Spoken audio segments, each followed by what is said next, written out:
Good morning, friends, wherever you are, and welcome to today's Cichlids and Coffee. Hope you're having a cup of Joe wherever you are. Oh, yeah. Ran into some technical difficulties this morning, starting with some video editing and also looking at my computer screen and only seeing white. Everything was gone. So I had to restore things, and it was a little bit of a technical nightmare, but here I am, and thank you so much, everybody, for sitting tight. And looks like we've got a good group shaping up here. Glass Box Monsters. What a great name. Yes, you are first. And you know, Box Monsters, if you're still here, being first, if you'd like a free sticker of the channel, just write to me at Ben. Can you see that? Can you see that up there? At ben.o.cichlid, and I will get you a copy of this cool, I call it the Vinnie sticker because it was the design that Vinnie used to design the light fixture behind me. It's like my old school sticker. Let me know, Glass Box Monsters. Send me an email with your full name and mailing address to ben.o.cichlid. I'll get one of those out to you for being first on the chat. Usually Paul Newman's first. So Paul, it looks like someone beat you to the finish line there. But I'm glad you're here, and Michael's here, and Kathy Gunez is here. Good morning to you, Cat Sailor. Afternoon, evening, Ben. Follow fin keepers around the blue.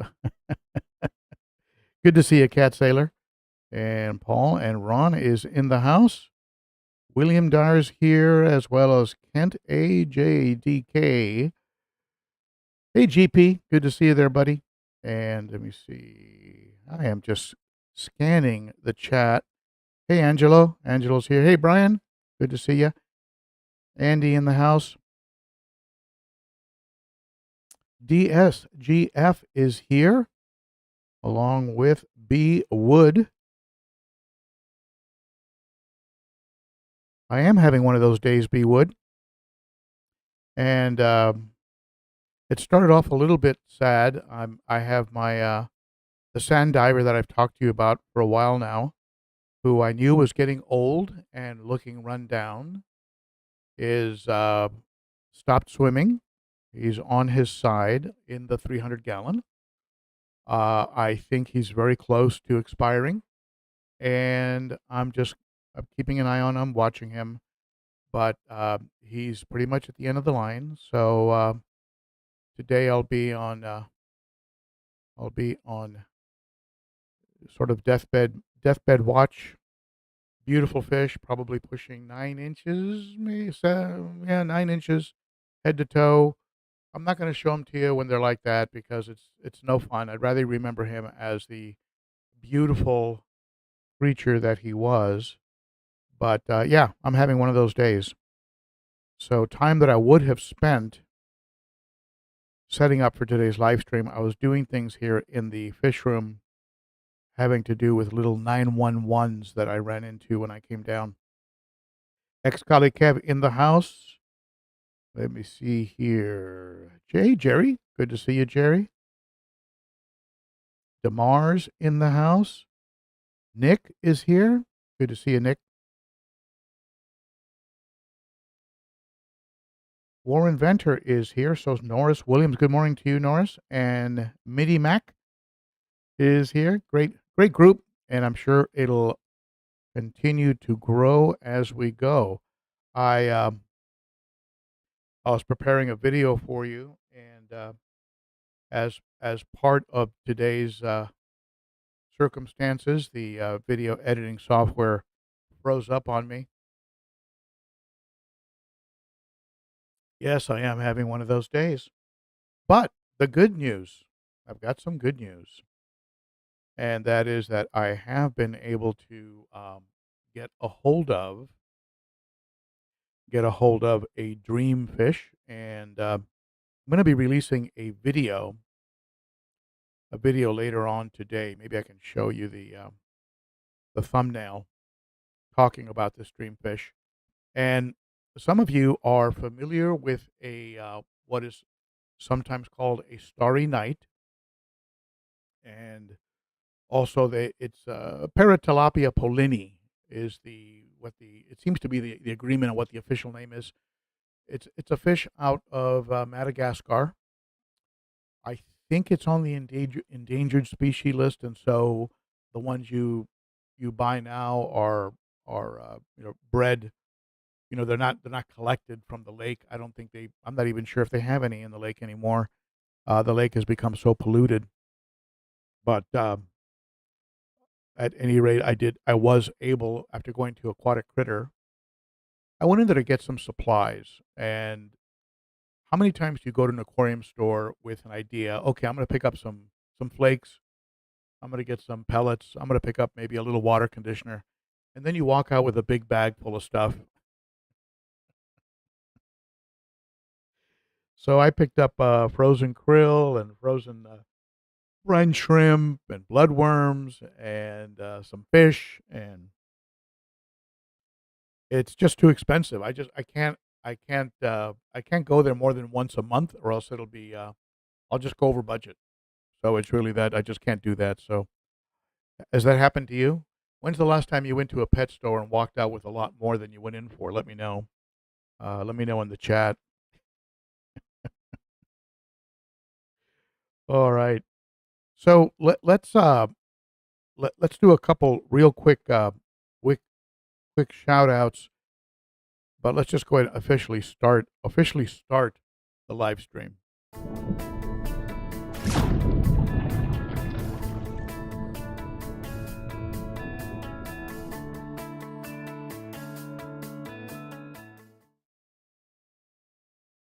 There you go. We're official now. So, couple quick shout outs, couple quick bills to pay. For those of you who'd like to support the channel by using the Amazon link, I do have an Amazon store you can access. There's a lot of products in there that I've worked with over the years. But if you jump off that link and do your general Amazon shopping, you will actually help the channel. It will actually give credit to the channel, and I think it's good for about 24 hours. So it's very, very cool.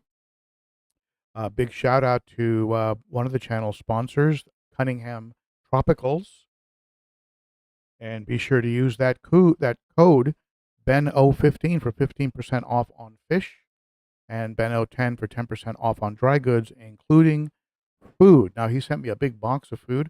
I'm probably going to be giving that away in a raffle. Not sure when I'm going to do that, but I will be doing that. And so stay tuned for that. Also, a very big shout out to those of you who support the channel by becoming monthly Patreons. And here's my list of Patreons. I think we have another one, last name Martin. I think I just noticed one was added, Martin. I did add Kimberly. Kimberly Frankel is now on the list along with Adam Frankel. And somebody whose name was just simply listed as Martin is now a Patreon monthly supporter. Starts for as low as $3 a month, and as I like to say, helps out in more ways than you know. So thank you to all of you who do that. And then one last thing, I promise, and that'll be the end of the commercials for today.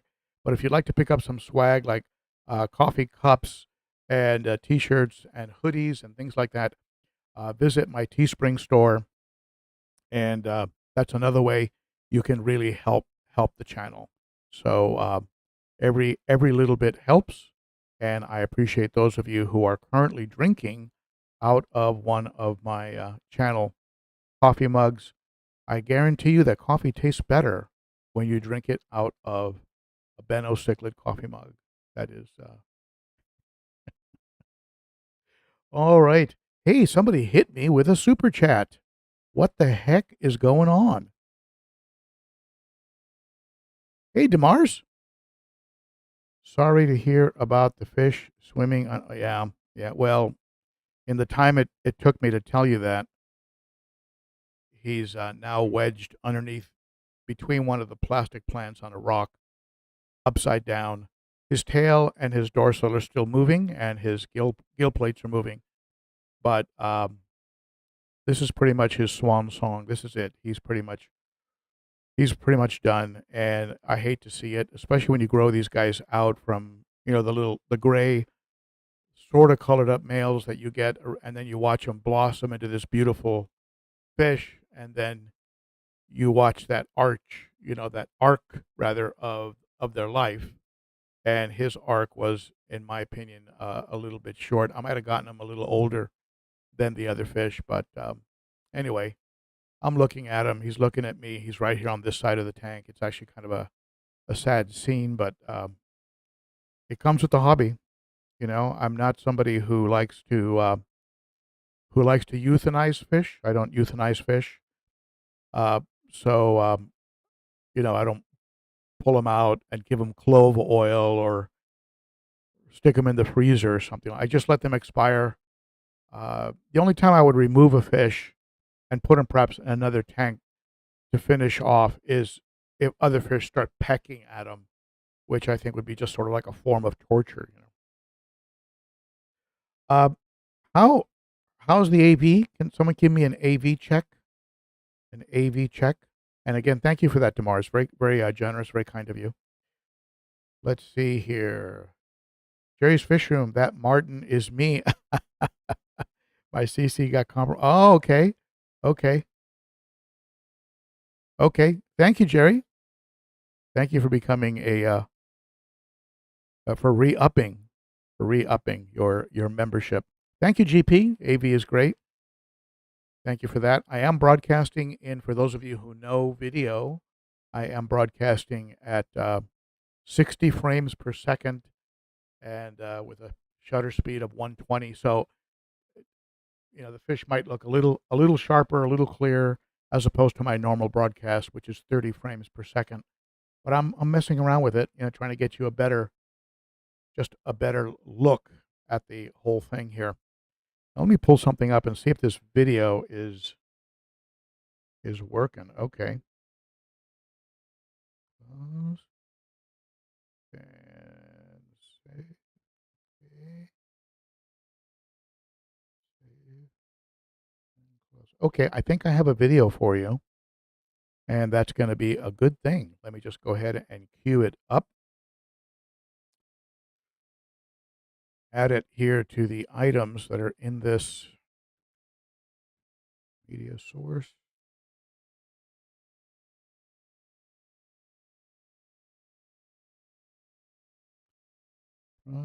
Hold on, please. I will be with you in a minute.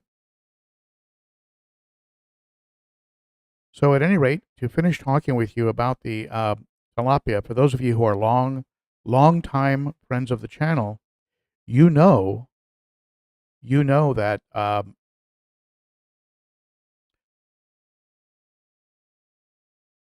that I had a beautiful starry night, right? Paratilapia pollini, and I made some silly mistakes. I'll talk about those in the video this afternoon, and I lost him. So it was just such a joy to walk into the aquatic critter wanting just a few items, some garlic guard, some Vitachem, and let me just look at a couple tanks. And always a mistake when I do. Always just look at a couple tanks is always a mistake. So at any rate, Joe Adder, absolutely love your videos and your advice. My 125 is up and running. Beautiful. I just serviced my Marineland canister filter. You talked me into running the Sunshine, probably Sun 704B, which I absolutely love. After which I absolutely love. After very, very cool. Very, very cool. I love to get that kind of feedback, Joe. It makes me feel like I'm actually creating a good impact out there. Discus North and JP Reptiles Canada are in the house. And let's see here. Wee Chong in the house. How do I feed my fish holiday? Wee Chung, if you're asking about how I feed my fish when I'm away, what I do is I have somebody watch the house. I have somebody stay here like a house sitter because I have dogs and fish. So I have somebody stay here, and I leave the food in small, those like little vitamin bags, little plastic bags, and each one has like a date on it, and it's on top of the aquarium that it goes in. So it's very easy. Each day, when I'm away, I have the fish only fed once a day, and the bags are on top of the aquarium. The person comes in, looks at the date, opens the bag, dumps it in, closes the tank, and goes to the next tank. And I minimize all judgment and decision making on the part of the person watching the fish. I don't want them making any decisions, right? Oh, but they looked hungry. They always look hungry. It's like my dogs, right? You feed them, and then what do? They go jump up on the stove to try and get what's on the oven, right? So anyway, hey Ben, really enjoyed your guest segment in the Cichlid Brothers video of incredible cichlid tanks. Thank you very much, Riff Waters. I love doing that for a couple of reasons. One, collaborations are always fun. It was fun seeing those other tanks. I actually love looking at what people are doing with other tanks, and I always feel like I'm not worthy when I see what some people. But but also the Cichlid Brothers to me are they're just a good group of guys. What they do in the schools, what they're doing with their channel, and so overall, I uh, I thought it was just sort of a bit of an honor and a pleasure to work with a good group of YouTubers like that. So it was a lot of fun for me. So thank you for seeing that, and thank you for that super chat. Every little bit helps, and it is greatly appreciated.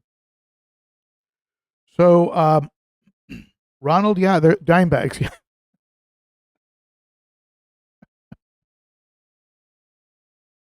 We're right.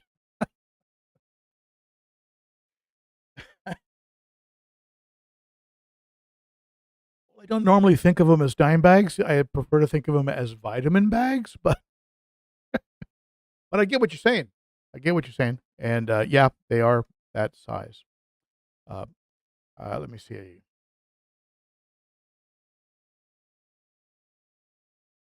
So yeah, Joe, I got it.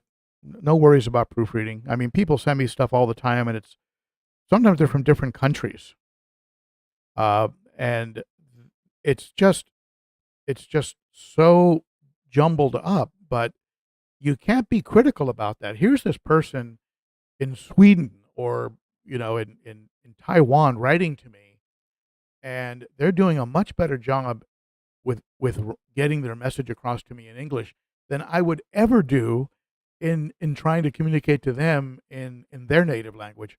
So I stopped worrying about typos a long time ago on this format, on this platform. J. Leah in the house. Have you ever had any green blue phantom plecos? No, but they are beautiful. I love green blue phantom plecos. Very beautiful fish. I've been primarily bushy or bristlenose for the last couple of years.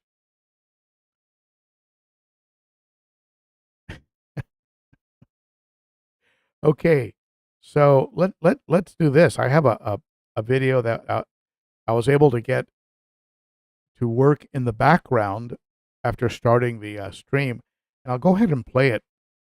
I'll go ahead and play it for you. Let me see if I can bring it up.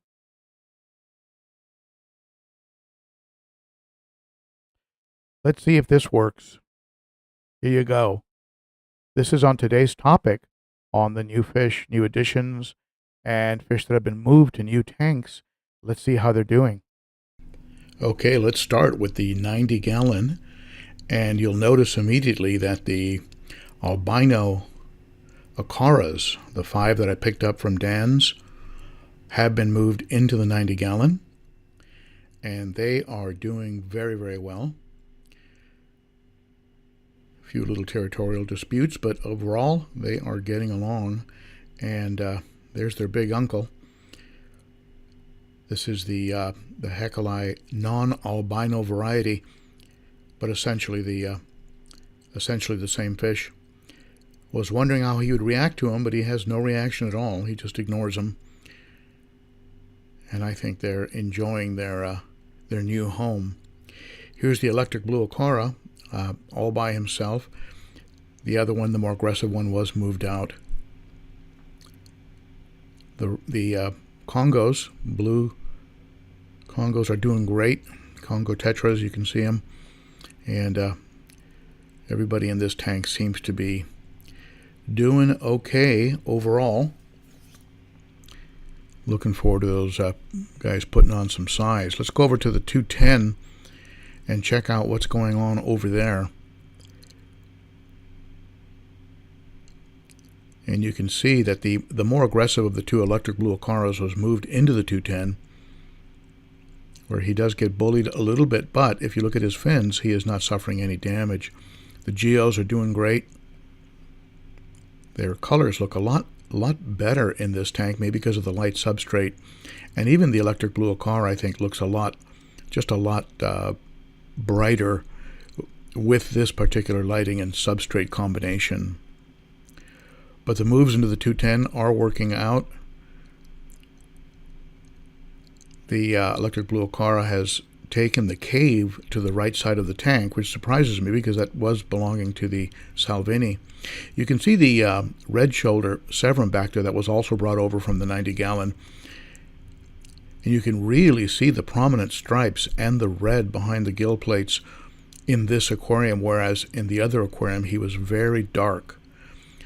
Just an amazing demonstration of the impact that substrate and lighting and aquarium decor can have on the color of a fish. It's like a completely different fish. Look at the red in the pecs and the blue in the body of the Geos. They just look really, really, really popping in this tank. Let's take a look over at the planted 55. I had to move those neon blue rainbows, dwarf rainbows, had to get moved out of the 29 that they were in to accommodate for a new fish that I picked up that I'll be showing you here in a second. But you can see they're loving the extra swim space. They have a lot more real estate here, a lot more side-to-side swim space. They do tend to school. They do break up from time to time, just like the rummy noses, but they do tend to school and stay together. And I'm really, really happy with the way they look in this tank. I will be adding some more neons, rasboras, and rummy noses. Love schooling fish in this planted tank.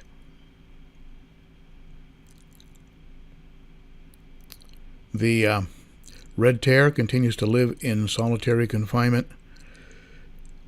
But he's looking good. You know, he had a couple fin tears from his experiment in the 210, but those have all cleared up and healed up.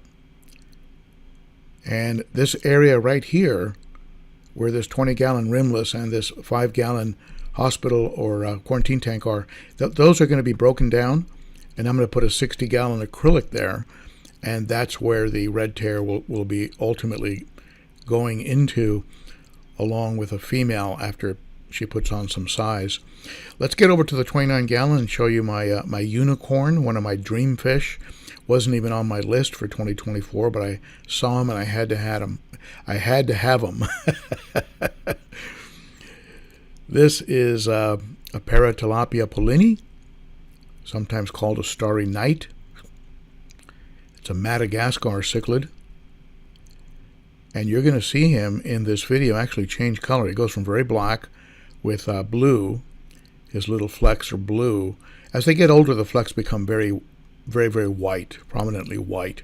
When they're younger, the flecks do get blue from time to time. But keep an eye on him. He is a very interesting character because he'll change right in front of us. He'll go light. and turn more into a tan colored fish as opposed. There he goes. There he goes. He's like a chameleon fish. I've wanted to have one of these for quite some time after losing one a few years ago due to a silly mistake. I'll talk more about it in detail in a video that you'll see released this afternoon that talks about picking him up over at the Aquatic Critter. But there he goes. He's getting lighter and lighter on us. So he started black, and now he's getting more into a green tan. Beautiful fish. He'll get up to over 10 inches. Can't wait to watch him mature and grow. There you go. There's the update, and hope you enjoyed that. I'll take this off to avoid the echo in my head. Those of you who tuned in last week and are getting a sticker, one of these stickers here, the old school, I call the Vinnie Sticker. If you'd like one of these, just write to me. Send me your full name and mailing address to ben.o.cichlid. ben.o.cichlid at gmail.com. I'll be happy to send you one of the retro old school Vinnie stickers, which I reordered.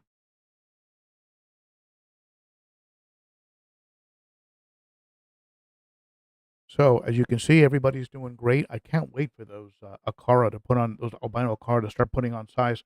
We'll see how the dynamics change. You know, if they start to become a little bit too territorial with each other, I may have to perhaps sell some or do something with some of them, separate them out into separate tanks, something with them. But and I'm not really sure how an Ochara would get along with a discus if that ends up becoming a discus tank. Would the Ocharas stay in there? I find them to be much more mellow than, let's say, the Geos. I mean, the Geos are, where are they? They're all over there. The Geos are pretty, they like to chase, especially each other. But, I think I know what's going on. The 3,500 gallon per hour wave maker just turned on. That's why they're all huddled over there. Hold on.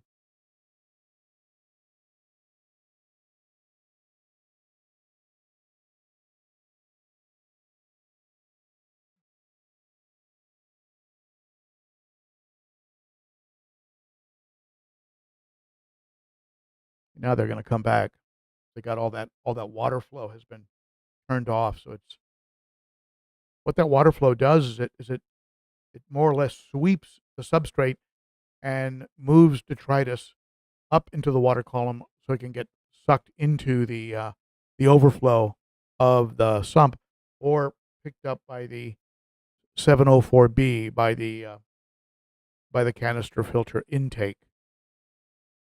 All right, so what do you say we take up some of your questions about what's going on here in the fish room? Let's see if I can find the chat here. There we go. There we go. Let's take a look at some of your comments. I'll peruse the chat. If you have a comment, if I missed a super chat, by the way, I am sorry. I wasn't looking at the chat while that video was playing. But thank you to those of you, Demars and Riff Waters, for those super chats. Super chats are a way to support the channel by just simply hitting the money sign down in the chat comment box. All right. Hey, Tabarak, Aquatics in the house. Hey, Ben, I just turned in that fish. I just tuned in. Is that fish a Bleakeria? Yes. Well, I think people call it a Bleakeria, but I think in the things I've read, I think the official name is Paratilapia pollini. I think what we're talking about might be different what were originally collection points in Lake Madagascar, but the overall consensus seems to be Paratilapia pollini, and sometimes it's called a starry night. And I am very excited about that fish. They they become like a real chunky 10-inch fish with a lot of kind of like Oscar thickness, as thick as an Oscar, and Don't be jealous, buddy. And the and maybe he'll end up in here because, and we can see how he does in here, or maybe with the African predators. I don't know. I have seen Madagascar fish living both with Oscars, and I've seen them. Living with Africans and Central and South Americans. So we'll see. He's kind of like an anomaly that way. What do you suggest? You think I should put you think I should put him in with the Africans or with the South and Central Americans? Let me know what you think.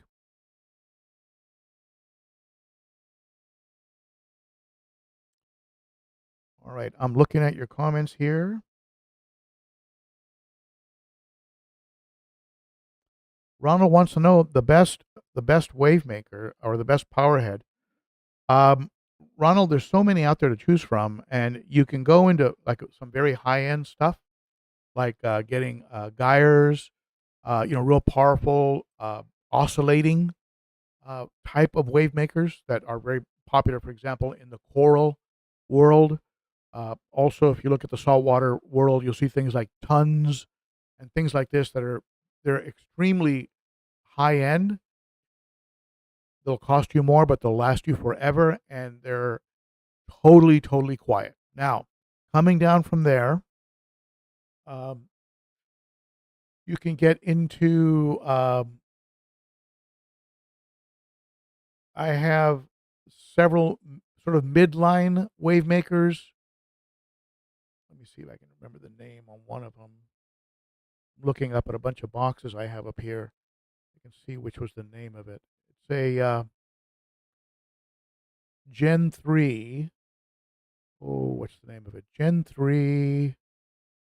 Anyway, there's you want to get up into the 50 to 100 range, and you'll have something that'll run forever and run quiet. As you start to go below that, you start to get, for example, into the sun wave makers. They'll run a long time. You're gonna have to make a real point of pulling them out and cleaning them up frequently, because they will fail, and sometimes they run in reverse, which is kind of weird. And as you get into the less expensive brands, the the but I think anything in the $50 range on up, it'll last you forever, right? And you do have to pull them out every now and then and clean them up, because if the impeller gets too dirty, it's going to slow down. It's going to reduce the gallons per hour considerably. That's based on tests that were done by Bulk BRS, the folks at Bulk Reef Supply. So you do need to pull those out, just like you got to clean the impeller in your canisters, in your pumps. Everything needs to be maintained at least maybe a few times a year. Pull them out and restore them back to new condition and put them back in. So there you go. DSGF, your fish are gorgeous. Thank you so much for that. I appreciate that. Yeah, Michael, the Starry Nights are special. They're beautiful fish. They are endangered. I think the ones you buy, you have to buy from breeders. They can't. I don't think they're collected anymore at the lakes. I mean, they are a special fish, and I felt terrible when I made a mistake and killed off the one I had before, because he was gorgeous. And if you search my videos, maybe one of my wonderful moderators can find the video. I think it's called Starry Night. It's got a background, Vincent Van Gogh Starry Night painting background, me being cute, but you can see him in there. His shape, his attitude, his markings. He was just a gorgeous specimen, and I made a stupid mistake. But at any rate, yeah, they are something really, really special, and I'm looking forward to this one. This one getting big and beefy. I am looking at the comments.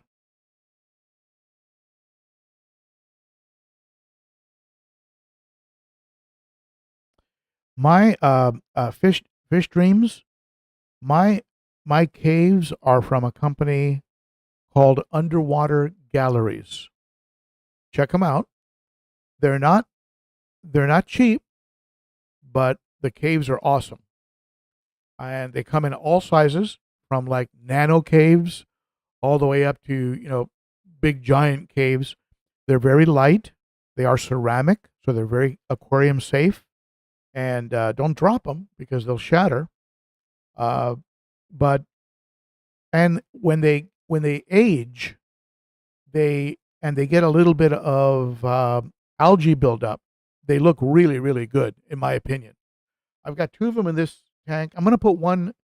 I put another one in the 90 because I noticed how much the electric blue Acara was enjoying this cave. So I thought, well, maybe the electric blue Acara back in the 90 would like a cave. So I gave him a condo. I've got a couple of them in the 20 and also a couple in my 29 where the Starry Night is. And Starry Nights do like caves.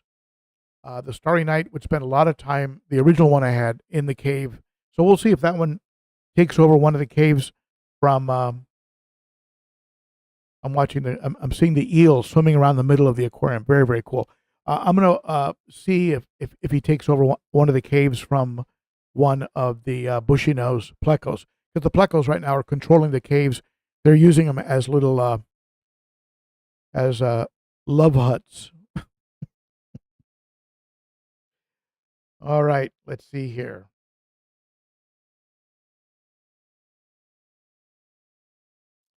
The joy of fish keeping. Recently trying an electric blue Acara. Thought I would have aggression issues. So far doing well in a mixed community. Curious what we'll do with my discus. Not sure I'll take that chance. Fish have different temperaments. Also, those temperaments can change over time. So just different things to keep in mind. But I think joy of fish keeping, you could give it a try and see what happens. Just keep a close eye on it. I have found that they tend to direct their aggression more at each other, at their own species, than other fish. So that's been my experience with the electric blue Acaras.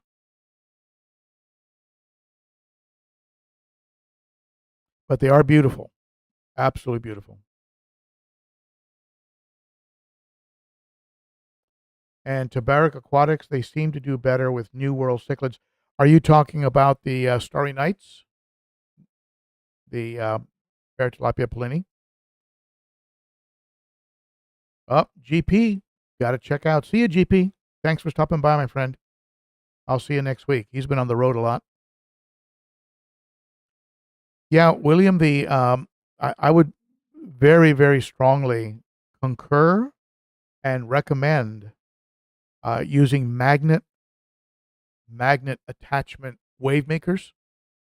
Suction cups over time fail, and all of a sudden you'll have this boat propeller kind of flying around your aquarium because the suction cups gave out. So yeah, definitely go with the magnets. Just be sure when you're working with magnets on glass, just be sure that you have the wave maker and the magnet far away, and then you gradually bring them together by sliding on the glass. Don't pop the magnet onto the wave maker, because sometimes those magnets are so strong they can actually crack the glass with the force that they jam together. So be sure your magnet is against the glass, away from the magnet wave maker, and slowly slide it toward the wave maker, and they'll pull together without slabbing together. You don't want to break your aquarium. So just a tip. And it was shocking to me how much force those magnets have. Hi, Lady Diane. Lady Diane in the house. Yes, Starry Nights are beautiful, Lady Diane. And if you watch the replay, you can see a whole video I did on it. I might release that video as a standalone video. We'll see. So watch for that. And also, there's a video on buying the Starry Night during what should have been an inexpensive trip to my local fish store and turned into like $150 later. And that's with my discount. I get a discount at my fish, which was very sweet of them. I wasn't asking for a discount. But the owner of the store, Chris, came up to me one day and said, "Why didn't you tell me you're the YouTube guy? And you've been doing videos on my shop for like a year now.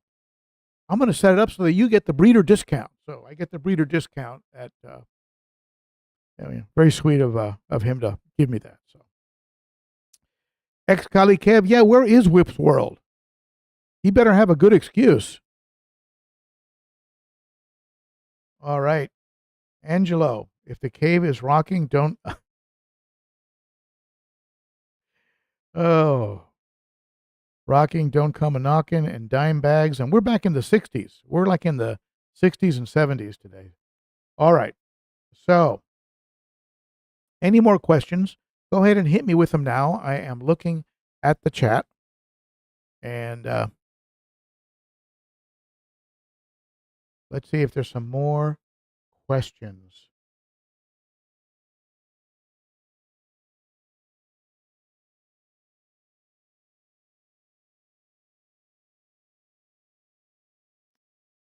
DSGF, what magnet glass scrubber? Uh, well, you can't go wrong with MagFloat. I mean, they've been around forever. I've been using a less expensive brand, less known, and let me grab one so I pronounce the name right. Hold on. I'll leave you looking at the fish while I go get it. Hold on.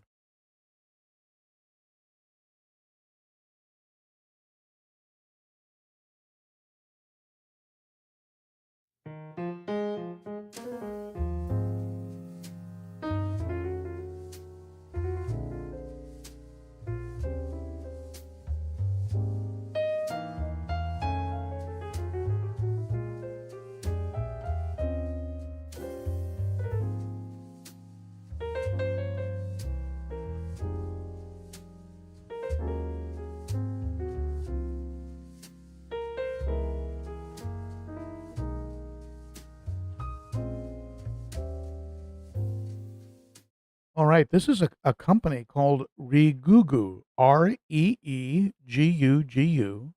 They make these magnets in all different sizes. This is the big mama that I use on the 90-gallon because it's 3/4 inch glass, and normal magnets won't work. This magnet, if I was to get my finger caught between here and they pulled together, it would hurt. It would actually hurt. It would injure my finger. But you can see it here. It's got a blade. You can swap out that blade for a plastic or rubber piece. You see, it comes off very easily. You can swap that out for a little piece of a rubber replacement that can serve as a sort of a squeegee if you don't want to have a razor blade in the aquarium, or you can take it off altogether and just use it. Just use the stuff on the inside. Let me see if I can separate it.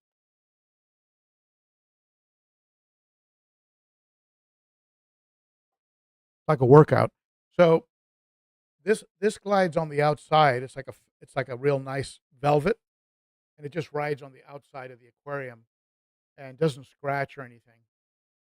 And I've heard if you use the Fritz glass cleaner, one of the things that it claims is that it will make the outside slicker so that when you use things like this, they'll slide smoother.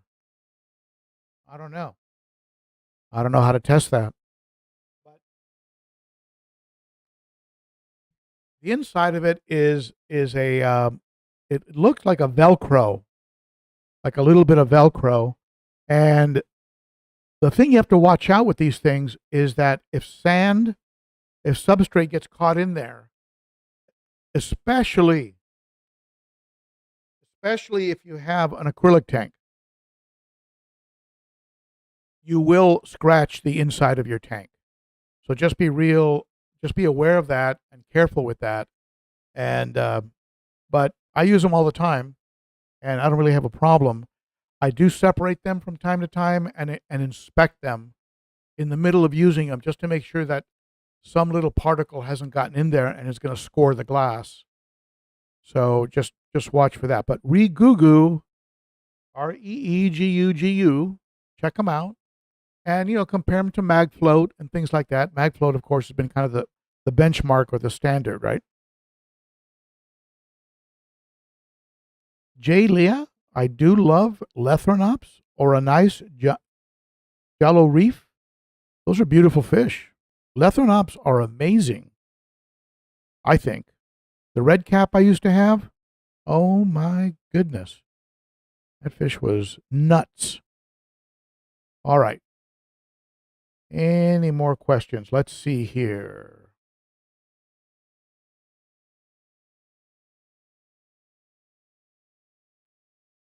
Next guy, get wrong, works better if.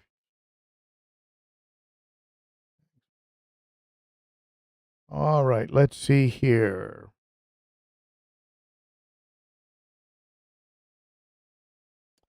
That's true, Jalia. You do.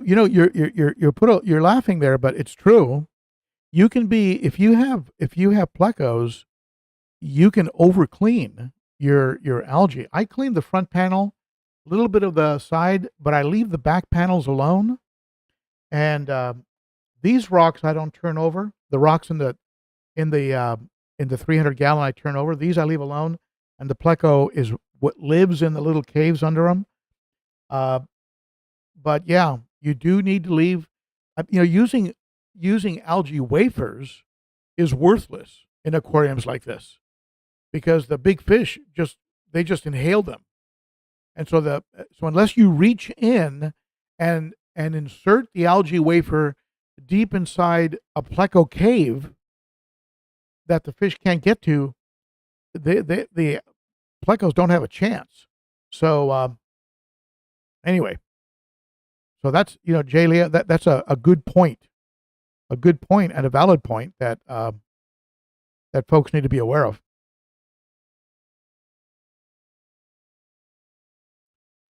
All right, now remember, this is a family channel, so let's not get too much into what you're smoking right now.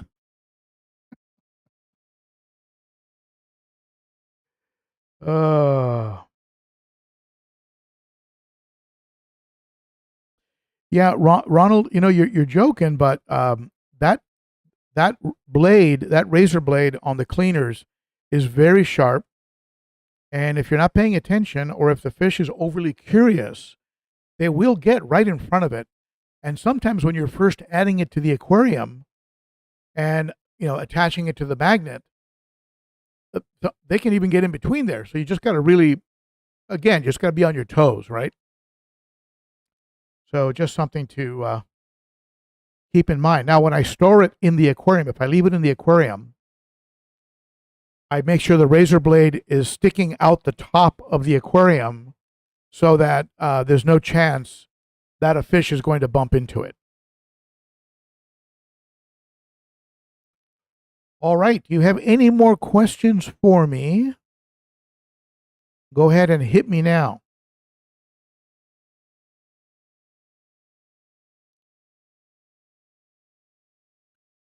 And for those of you who tuned in late, there was a MES in the house.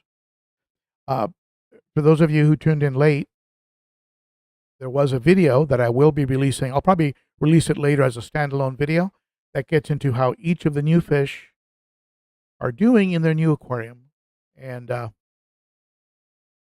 you go. So watch for that. I'm also going to be releasing a fish on a fish. I'll be releasing a fish today. I'll be releasing also a video on my trip to the aquatic critter where I had love at first sight. I believe you, Ron. I believe you. Yeah, Angelo, I leave mine in the aquarium. I just make sure that the razor blade is outside of the water. Ex-Kali, no worries, my friend. Yes, DSGF, the Reegugu does float. in an aquarium like this, where I really can't reach the bottom, right? Because I have pygmy arms. So I can't reach the bottom of this unless I'm standing up on a ladder and I'm shoulder deep. So I don't want to have something that's going to sink to the bottom. It's almost impossible for me to work. And if it's on the back, if it falls to the back of the aquarium, I've got to go to the back and move the glass covers forward to reach down. Like when I change the pre-filter on the canister, I've got to push the glass covers forward and get down in there because I can't reach it from the front. It's just too deep. This is a very high tank, higher than my 300. Not sure exactly how high, 30 something inches probably, maybe 35 inches tall. What do you think? All right. So that being said, Jim Jennings asking a good question. What do I think about 3D backgrounds? Here's what I think about 3D backgrounds. I had one in California. It became impossible not to get a huge buildup of detritus behind it. Despite my attempt at siliconing it, somehow waste would get back there, and pulling it out to clean back there is a real pain. I also don't like if they're really big and they take away from the swim space of the fish. But I think they're pretty. I think they are beautiful. I think that they do good. I think that they actually add a nice touch to an aquarium. But at the same time, I do think that I stopped using them because of. I mean, I got to a point where I put a power head behind it just to blow detritus. I put a power head and an intake, a filter intake behind the 3D background just to scoop up the junk that was building up back there. So I stopped using them. I was using a Rocky Thin. It was called Rocky Thin. Very nice, very simple, about a ½ inch thick from Universal Rocks. I thought it was great looking. Once it got a little algae on it, it looked amazing. The thing was indestructible. I had to cut it to fit it into a 180, and it was just a beast. You needed like a power tool to cut it. But that's my take on them. These days I'm kind of a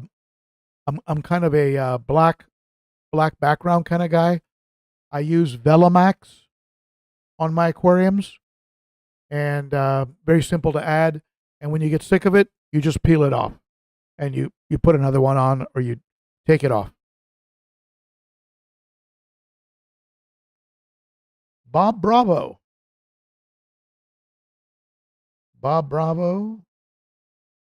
Angelo, thank you so much for that super chat, my friend. Very appreciated.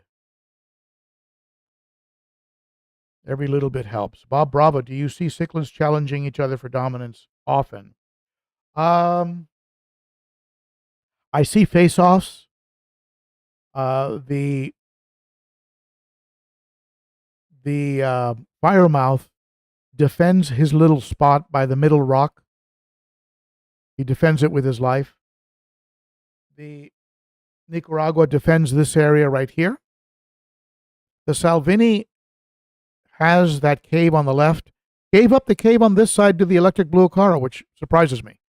But and nobody can get in that cave without being chased off by the Salvini. Otherwise, the Salvini roams the entire aquarium. The Vieja, the Chocolates, the Oscars, the Green Tear, the Jack Dempsey, they just roam everywhere. But yeah, I do see it. It doesn't get violent. It's just get off my yard, and then it's over. So it doesn't get too violent. If it gets real violent, you know my policy. If a fish gets nuts, I pull them out. I don't tolerate jerk fish. So they're out of the aquarium very, very quickly. Hello, Depth Charge.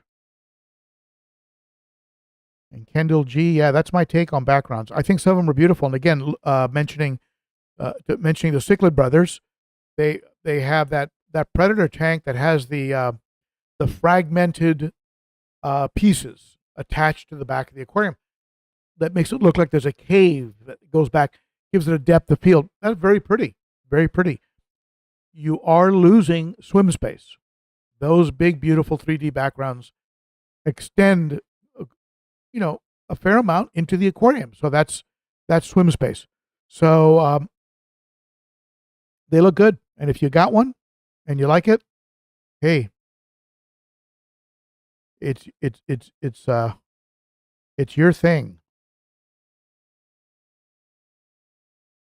R. Baglio, how are the grandkids? R. Baglio, I cannot begin to explain how that's going. It's amazing, absolutely amazing. So, what that 2-year-old comes up with sometimes is crazy. She's a complete comedian. She has me laughing all the time, and she is a very sweet, gentle being, and I couldn't be more in love. So there you go. That's how that's going.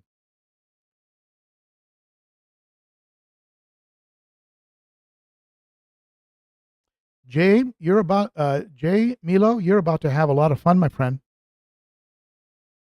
You know, it is so much.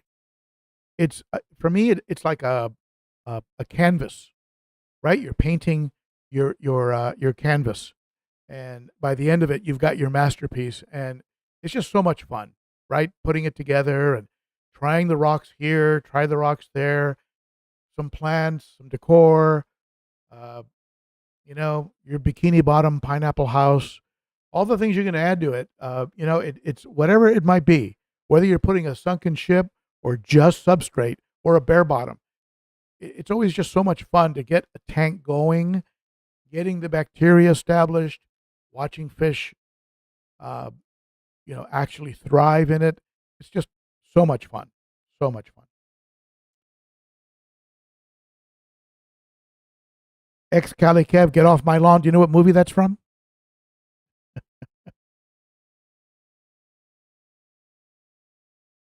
What movie is Get Off My Lawn from? One of my favorite all time actors. Yeah, Paul, they do. They take up a lot of space. All right. JT Cooper, stand your ground. I've got a lot of comedians today. A lot of comedians are here, and I appreciate it. You got to have fun. You got to laugh. And I used to put out funny videos when I first started on YouTube.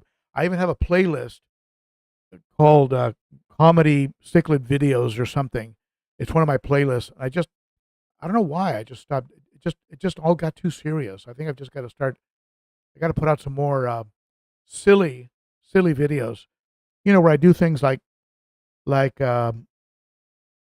close, ex colleague Kev, you're close, but you're not. Up there you go. JT got it. Gran Torino. And anyway, put out some videos where I do things like tell people to get red tail catfish and put them in their 5-gallon, and stuff like that. And be sure to post in big letters that everything you've heard in this video is complete nonsense. Do not take any of it seriously. All right, let's see here.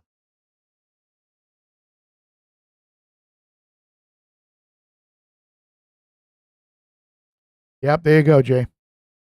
It's your blank canvas. Have fun. R. Baglio, Clint Eastwood. I think he's like 99 years old and still making movies. Gran Torino, get off my lawn, and he ends up becoming best friends. Honey, I Shrunk the Kids. How to get off my lawn too? Get off the grass. Okay. Yep, that's a funny movie too. Rick Moranis. I loved him in Ghostbusters. And Make My Day is one of the Make My Day is a long right there with I'll Be Back, right? And Leave the Gun, Bring the Cannoli. What is that from? Bring the Gun. No, Bring the Cannoli, Leave the Gun. What is that from? First one to tell me where that's from, I'm gonna give you some food from Cunningham Tropicals. Leave the gun, bring the cannoli. And I'm paraphrasing. I might not have it perfect, but you'll know the movie. Bring the cannoli, leave the gun. What is that from? All right, who's got it? First one to tell me? Brian Hahn. Boom. Brian, send me your complete name and mailing address to ben.o.cichlid. In the comment, in the email, put Godfather on the subject line, and I'll get you out some food. Tell me who you would like some food for. Tell me who you'd like some food for. What kind of fish? And no, not Goodfellas. R. Baglio. A little late, but yep, Godfather. All right. Yeah, Lady Diana, cannoli does sound good, but it's not on my keto diet. Is there a low carb, no sugar cannoli? Man, that would sell like crazy. Okay, my friends, you know I love you. I thank you for being patient on my starting today, and I will see you folks. Let me see. Am I going to be in town this coming Saturday? Yes, I think I'll be in town. I'm going to be out of town the weekend of May 5th. I'm going to be doing some business in Dallas, but this coming weekend, I don't know. What is this next weekend? The May 5th weekend? Is it Cinco de Mayo? Cinco de Mayo weekend? Let me know. I'm not going to be doing a live stream Cinco de Mayo weekend. And Brian Park, Do You Feel Lucky, Punk? What a great movie. Classic. And I love that he keeps eating his hot dog while he's taking out the bad guys. All right, my friends. So thank you so much for tuning in. You are the best. And I will see you again at the next Cichlids and Coffee live stream. Watch for the video this afternoon, my trip to the aquatic critter. Those of you who are Patreons, you already had a chance to watch that video. You got to see it a week early. All right. Thank you, everybody. You are the best. Love you. And I will see you again in the not that distant future. Bye for now.